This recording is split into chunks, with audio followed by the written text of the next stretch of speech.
Hello বন্ধুরা, তো দেখো দোকানের মতো বাড়িতে চাউমিন বানিয়েছি। আর এই চাউমিনটা অনেক দিন তোমরা সংরক্ষণ করে রেখে দিতে পারবে শুকিয়ে। আর একদম ঘরোয়াভাবে বানিয়েছি এটা।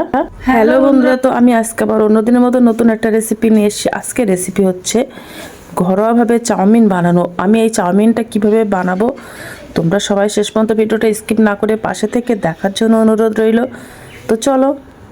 তো এই চাউমিনটা বানাতে দেখো আমি একটা প্রথমে গামলা বাটি নিয়ে নিয়েছি, আর এক বাটি ময়দা আটা নিয়ে নিয়েছি। এর মধ্যে 150 গ্রাম ময়দা আটা আছে, তো ওটা আমি গামলা বাটিতে ঢেলে দেব আটাটা। আর হাফ চামচেরও কম লবণ দিয়ে দেব, আর একটা ডিম দিয়ে দেব।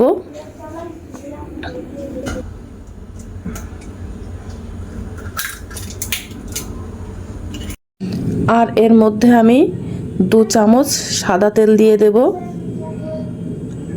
দিয়ে এবার ভালো করে মিশিয়ে নেব ময়দাটা ডিম দিয়ে আর তেল দিয়ে।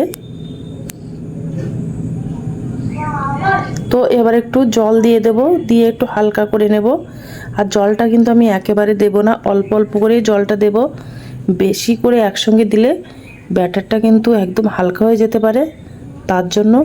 তো দেখো ব্যাটারটা আমার বানানো হয়ে গেছে, একেবারে নাও পাতলা নাও ঘন করে নিয়েছি।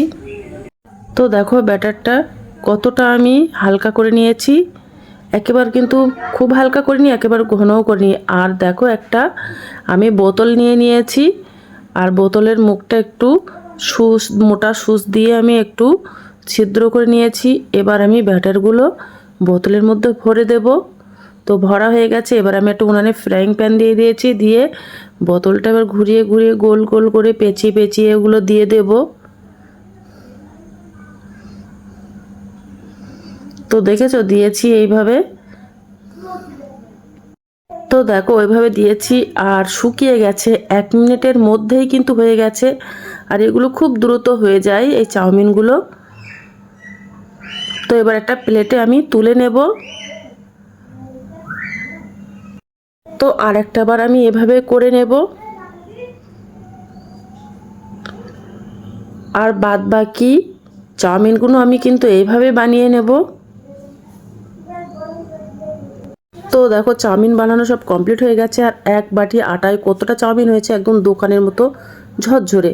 এবার আমি চাউমিনগুলো ভাজা করে নেব। তার জন্য দেখো একটা কাচের বাটি নিয়েছি, ওর মধ্যে 1 চামচ সয়া সস, 1 চামচ ভিনিগার, আর 1 চামচেরও 4 ভাগের 1 ভাগ আজিনামোটো, আর হাফ চামচেরও কম একটু চিনি, আর দেব 3 চামচ টমেটো সস।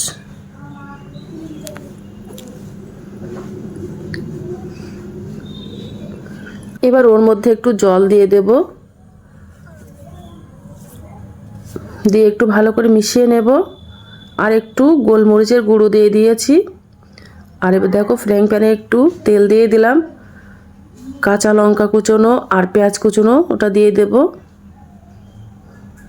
দিয়ে একটু ভাজা ভাজা মতো করে নেব হালকা। আর একটু গাজর কুচানো ও দিয়ে দিলাম, দিয়ে একটু হালকা ভাজা ভাজা করে নেব। আর ওর মধ্যে একটা ডিম দিয়ে দেব। ডিমটা দিয়ে একটু ভাজা ভাজা মতো করে নেব হালকা। এবার যে চাউমিনটা ছিল ওই চাউমিনটা দিয়ে দিলাম, দিয়ে একটু বেশ হালকা নাড়াচাড়া করে নেব।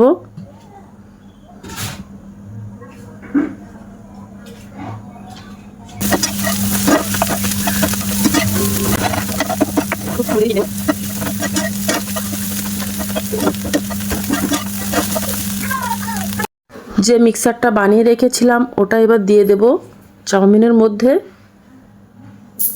দিয়ে একটু ভালো করে নাড়াচাড়া করে নেব।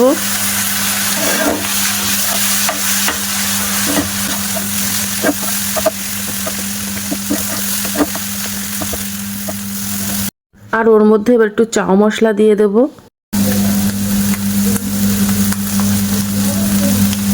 দিয়ে ভালো করে এবার নেড়ে দেব। তো দেখো চাউমিনটা বানানো হয়ে গেছে, একদম দোকানের মতো, খেতেও কিন্তু অসাধারণ।